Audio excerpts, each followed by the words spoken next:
Hello, my name is Sarah Sikorsky. I am a student at Central Michigan University studying marketing and logistics. The use of social media in the business world is rapidly growing, so today I am going to tell you how it is specifically affecting my marketing studies. First, we will go over the way marketing has changed due to the use of social media. Next, we will explore some of the different platforms offered to both businesses and consumers. We will then look at how successful companies are with their social media efforts when it comes to marketing to consumers, followed by how marketers are collecting data on consumers and what they are using it for, as well as the advertisements that appear on social media sites. Lastly, giving a little recap of how social media affects business and marketing specifically.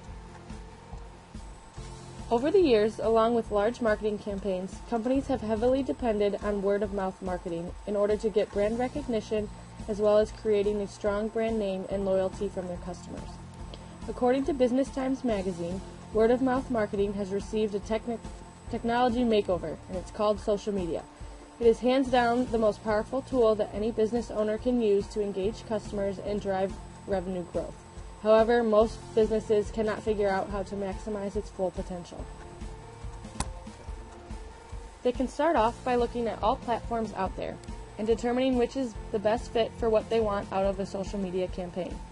According to Social Media Today, there are over 1.15 billion Facebook users, over 500 million people on Twitter, 500 million active Google Plus users, 238 million LinkedIn profiles, and more than 150 million people on Instagram.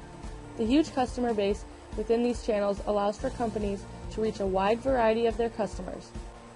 The question then becomes, which platform is best for the customer that you are targeting? The first main advantage of Twitter is its massive amounts of users. With 500 million users, a message can go viral almost instantly as people begin to favorite or retweet it. That brings me to the next advantage. According to Social Media Today, the short microblogs are the closest thing to real-time social media you can get. This becomes very beneficial when trying to create trending topics. The final advantage I found was the fact that so many experts and businesses operate Twitter accounts. You could simply tweet at them rather than sending them a more personal message or email. The one thing that marketers need to be aware of is that a lot of expert bloggers receive a large amount of tweets weekly, so spamming them could end up hurting your business in the end. Conclusively, Twitter should be used mainly as a networking site. The next platform, Facebook, offers a little bit more of a personal experience. Companies can create a more personal relationship with their consumers by posting things about events, employees, and workplace environments. It becomes more of a social friendship between consumers and businesses. Another benefit companies can reap from operating at Facebook is the fact that they can receive and react to a lot of consumer feedback. As consumers like their pages, they have the ability to comment either positive or negative feedback. The way a company handles that feedback will say a lot about how effective their social media campaign is. A business should be able to respond to all feedback, both negative and positive, in the same manner in order to maximize their brand loyalty.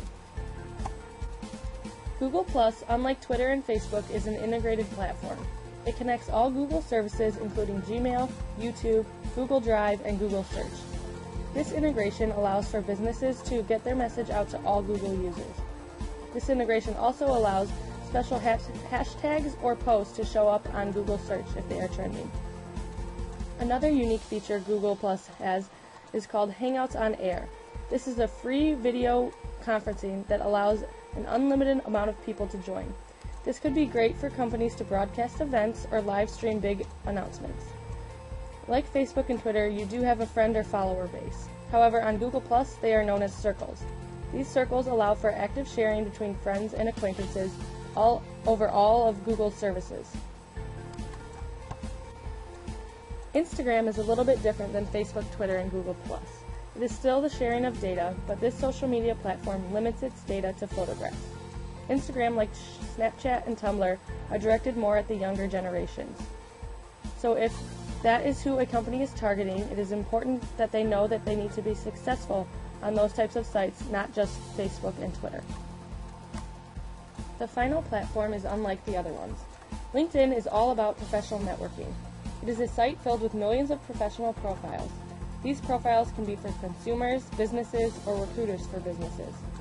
It is mainly a tool for businesses to network with each other or with their consumers. Being aware of how to use each platform, along with knowing the benefits and weaknesses, will allow you and your business to create the largest impact on social media. Be sure to check your demographics, think about how you want to promote yourself, and do the proper research before choosing which is the best for your company. Now let's take a look at how effectively companies are operating their own social media sites. According to HubSpot, 92% of marketers in 2014 claimed that social media marketing was important for their business, with 80% indicating their efforts increased traffic to their websites. According to Social Media Examiner, 97% of marketers are currently participating in social media. 85% of participants aren't sure what social media tools are best to use.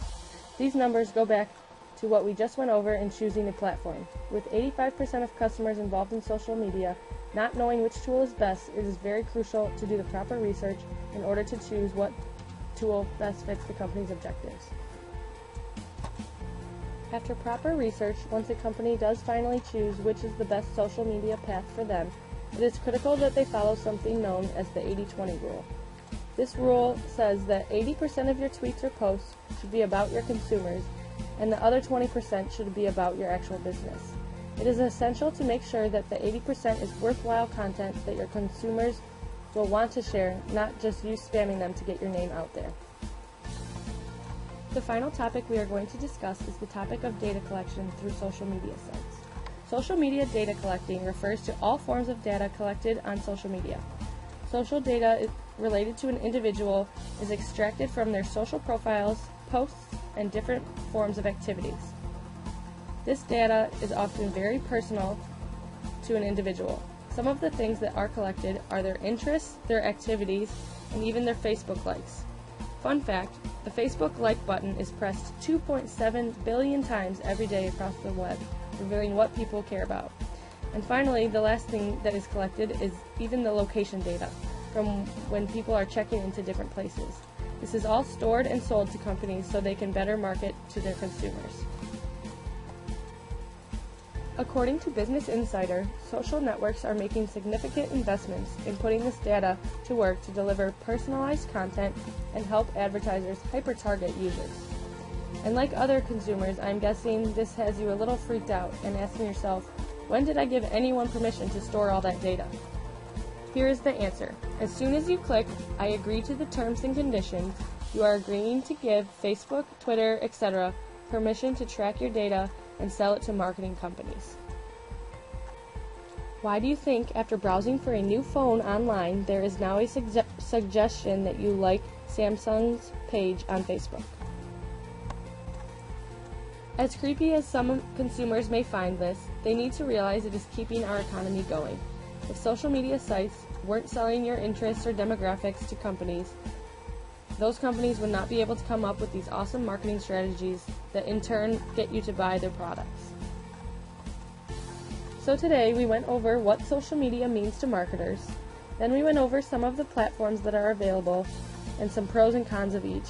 Next we evaluated how successful companies are in their social media efforts today and one rule that they need to keep in mind to become more successful. And then finally, we went over the mysterious collection of consumers' data and why it really is useful for companies. Thank you for watching this podcast. Until next time, I'm Sarah Sikorsky.